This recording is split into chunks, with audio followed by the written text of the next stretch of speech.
انسان زندگی میں جب جدوجہد کرتا ہے، کوشش کرتا ہے، وہ بہت سارے دنیاوی اسباب اختیار کرتا ہے۔ جتنی عقل اللہ نے دی ہوتی ہے اس عقل کا بھی وہ استعمال کرتا ہے، کوشش کرتا ہے کہ کچھ اچیو کر سکے زندگی میں، کچھ مقاصد کا حصول اسے میسر آئے۔ عزیز بھائیوں، ایک بات اپنے ذہن میں اچھی طرح بٹھا لیں اور لکھ لیں کہ زندگی میں جو کسی بندے کو کامیابی حاصل ہوتی ہے وہ رب تعالیٰ کی مدد سے حاصل ہوتی ہے۔ اگر رب تعالیٰ مددگار ہو تو پھر کوئی چیز بھی رستے میں رکاوٹ نہیں بنتی، اور اگر مالک کریم کو منظور نہ ہو تو انسان بہترین سیاستدان ہو، اچھا ایڈمنسٹریٹر ہو، اس کا ذہن بڑی وسعت رکھتا ہو، بڑی اچھی پلاننگ کرنا جانتا ہو، سارا کچھ ہو، تو بندہ ناکام ہو جاتا ہے۔ مسلمانوں کو جتنی کامیابیاں ملیں ان کا پس منظر صرف اتنا تھا کہ اللہ تبارک و تعالیٰ نے اپنے بندوں کی مدد فرمائی، اور اب تعالیٰ نے قرآن مجید میں اس حقیقت کا بیان کیا، فرمایا بل اللہ مولاکم، فرمایا بلکہ اللہ تمہارا مولا ہے، وَهُوَ خَيْرُ النَّاصِرِينَ، اور وہ بہترین مددگار ہے۔ وہ جو رب تمہارا مولا ہے وہ بہترین مددگار ہے، اور اگر وہ مدد کرے تمہاری، سورہ آل عمران میں آگے جا کے ارشاد فرمایا اگر اللہ مدد کرے تو پھر تم پر کوئی غالب نہیں آ سکتا، اور اگر وہ تمہاری مدد چھوڑ دے تو پھر کوئی تمہاری مدد کر سکتا، کوئی مدد نہیں کر سکتا۔ بدر کی جنگ بھی اور فتح مکہ بھی رمضان المبارک میں ہوا ہے۔ میں دونوں پر غور کر رہا تھا تو ایک نیا مضمون میرے ذہن میں آنے لگا۔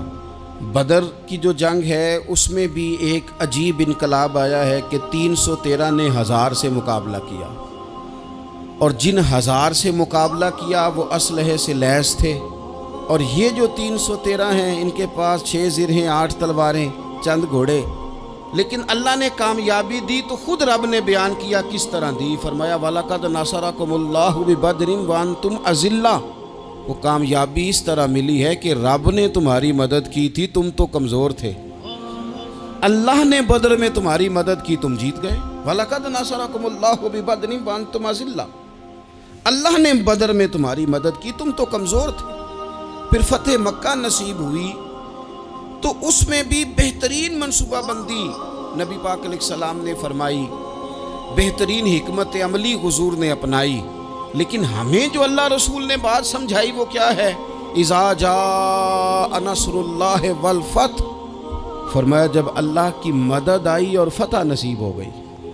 یہ اللہ نے مدد فرمائی تمہاری، یہاں بھی فتح مکہ بھی اللہ کی مدد سے، جنگ بدر بھی اللہ کی مدد سے۔ وہ جو مدد ہے اللہ تعالیٰ کی، جب وہ ہم یہ کرتے ہیں کہ ہم اپنی ساری زندگی سیاست کی نظر کر دیں، ہماری سیاست صرف ملک میں نہیں ہوتی، ہماری سیاست خاندان میں بھی ہوتی ہے، ہم گھر کے اندر بھی سیاست کرتے ہیں، ہم کسی خاص طریقے سے لوگوں کو اپنے پیچھے چلانا چاہتے ہیں، ہم ایک خاص اسلوب اختیار کرتے ہیں کہ لوگ ہمارے پیچھے چلیں۔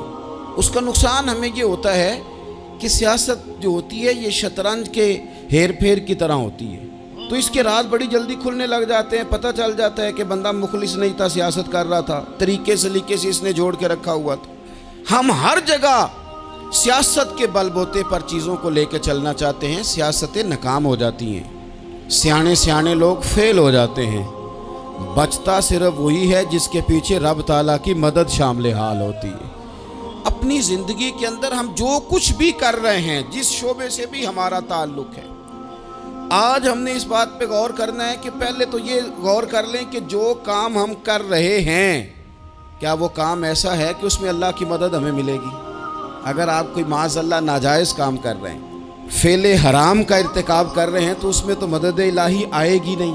پہلے تو یہ دیکھیں جو کر رہے ہیں وہ کام مدد الہی والا ہے، اور اگر اللہ تعالیٰ کی مدد والا وہ کام ہے پھر اس پر غور کریں کہ کیا ہم نے مالک سے مدد کا سوال کیا ہے، ہمیں مدد میسر آ رہی ہے۔ وہ میں نے بزرگوں سے ایک بات سنی تھی، وہ بڑی یاد رہ گئی۔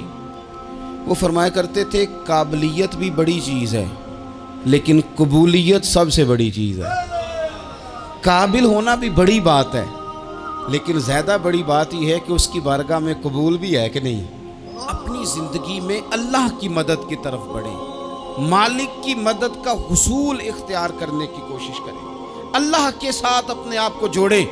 اگر اللہ کی مدد نصیب ہو، یہ جو ہم جتنا ڈرتے رہتے ہیں، سہمے رہتے ہیں، پریشان رہتے ہیں کوئی کیا کر دے گا، ہمارے ہاں نا ہر شعبے میں معاذ اللہ ایک مافیا ہے، الا ماشاء اللہ۔ وہ مافیا کہتا ہے میرے ساتھ ملو گے تو میں چلنے دوں گا، ورنہ میں نہیں چلنے دوں گا، مارکیٹ میں آ ہی نہیں سکتا فلانا بندہ، چونکہ یہاں ہمارا قبضہ ہے۔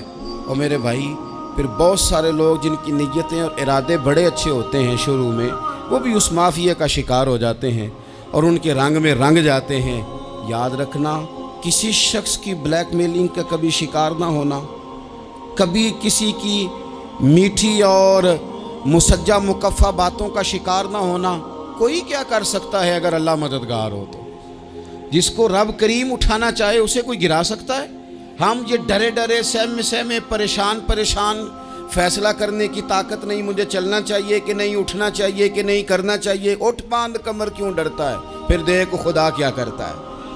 حضرت عبداللہ ابن عباس فرماتے ہیں میرے نبی پاک علیہ السلام نے میری تربیت فرمائی، حضور نے میری تربیت فرمائی، اور محبوب پاک علیہ السلام نے فرمایا عبداللہ یاد رکھنا، یہ نوجوان دوست میری بات لکھ لیں، پریشان لوگ میری بات لکھ لیں، جن کے پاس قوت فیصلہ نہیں وہ اس بات کو لکھ لیں۔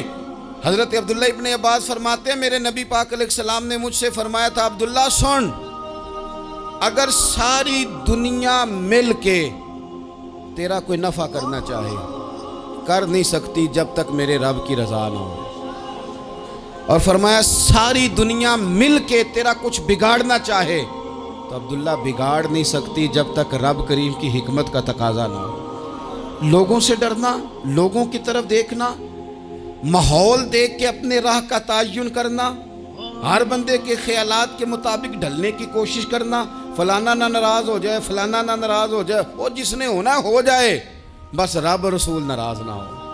اپنی زندگی میں اپنے مالک کو مولا جان کے، بل اللہ مولاکم، اللہ تمہارا مولا ہے، وَهُوَ خَيْرُ النَّاصِرِينَ، وہ بہترین مددگار ہے۔ توجہ جب بھی کریں رب کی جانب کریں، اپنے دل کا قبلہ درست رکھیں، سوچوں کے زاویے سیدھے رکھیں۔ میرے بھائی